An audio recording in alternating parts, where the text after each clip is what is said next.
Chapter 5 Glaston Township, State Percival, Republic of Shantou, Continent Barat, Year 2040, Planet Cromar, an hour's point of view.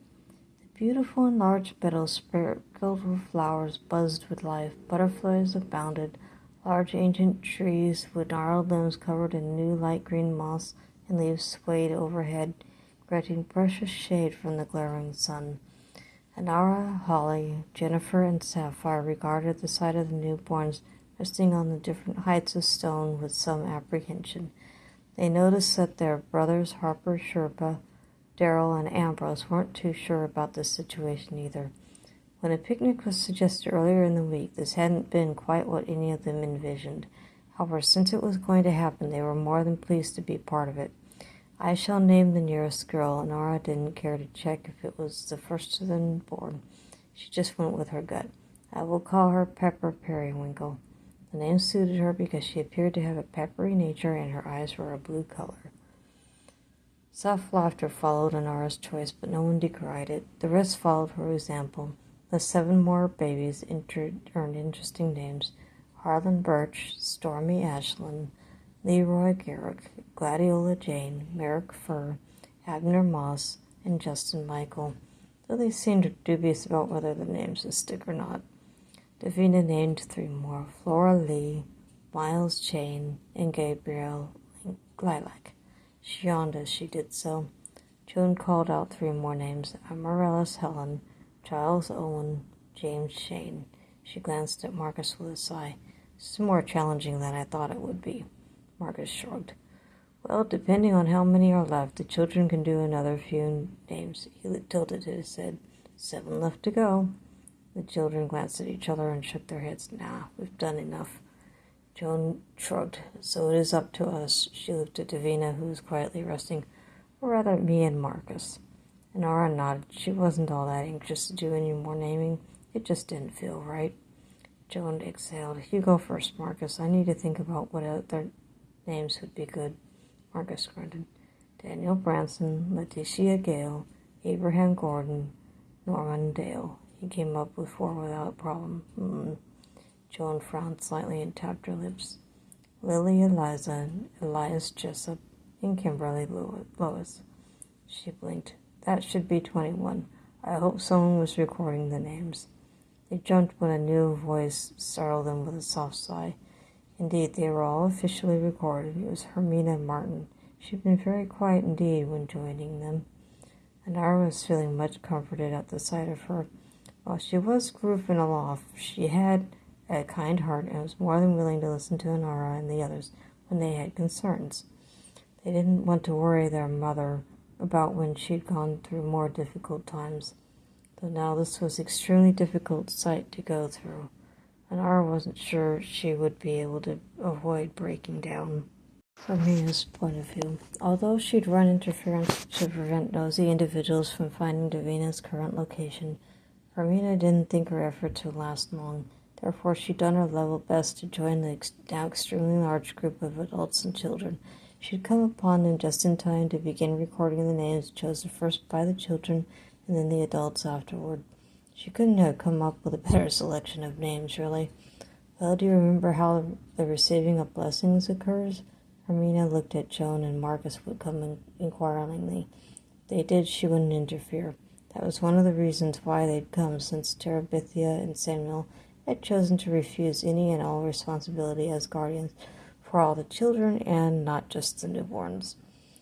Those losers evidently hadn't received a blessing, which would explain their disgustingly condescending attitude towards nature and Davina, although Hermina wasn't entirely sure why Davina wanted all the children to receive a blessing.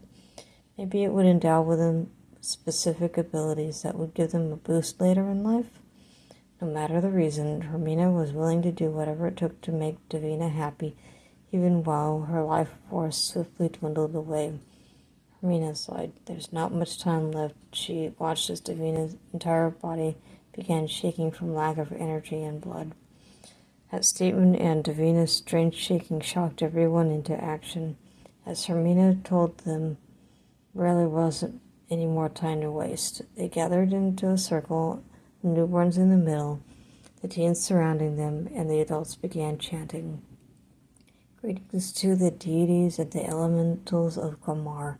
Please give these new youngsters the wisdom and practicality to survive." At that point, Davina murmured, "I offer my dwindling life force in exchange for my children's freedom to move about the planetary rotation." Her convulsing body stilled, and she became lifeless. There were stifled sobs and then gasps of shock. Joan and Marcus had placed more babies around Davina's body. However, these children clearly hadn't managed to survive the birthing process. Now, though, they squirmed with life and shrill cries filled the air. Let all these new lives and youngsters survive the coming trials and tribulations that will forge the paths of their powerful lives ahead of them, Hermina murmured. So mote it be. All of them uttered the words. Power swirled around the meadow's grounds. Elemental spirits rose into visibility, shocking Hermina, Joan, and Marcus. Not once had they thought it possible to become part of such a sacred site. Now they realized it wasn't just the children who received a blessing. "That is right," a shimmering female spirit addressed all of them. Davina knew what her fate would be. She also knew that you would be persecuted for assisting her escape from a necromancer who specialized in demonizing all living creatures to her bidding. What a horrible fate lay in wait for all of them. Hermina was horrified. However, now that Davina fulfilled all the requirements, they were all freed from the bindings that the matriarch instilled in the very food and water you've drunk within Glaston all this while. There was a brief pause before the spirit warned. However, the window to escape that fate is very short. You have 12 hours in which to leave this section of Percival. You would be advised to enter another state entirely to prevent that hag from dragging you back. Oh, that was unfortunate, but Hermina knew that leaving Percival completely was out of the question for her. The others might have different possibilities, but she didn't. "I'll remain, but the rest of you should leave," Hermina told firmly. "I don't have the wherewithal to start anew elsewhere." Joan grunted. "You may think you don't, but I can assure you that Davina made all kinds of arrangements.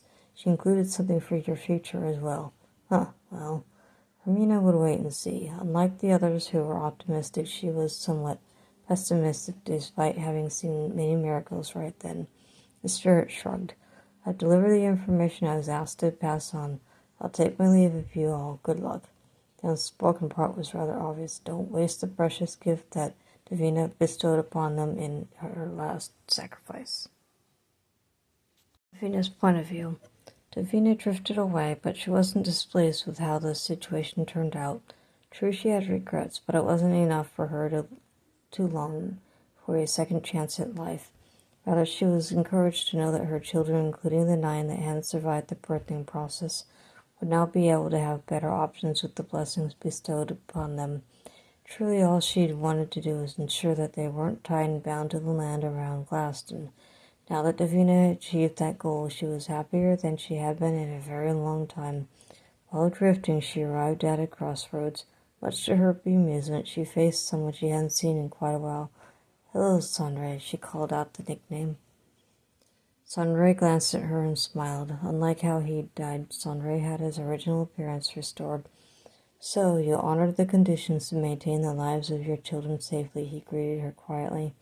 "Yes, I did. It wasn't a hard choice to make, really. Not when Davina knew what horror would have faced her as a vessel for that creature.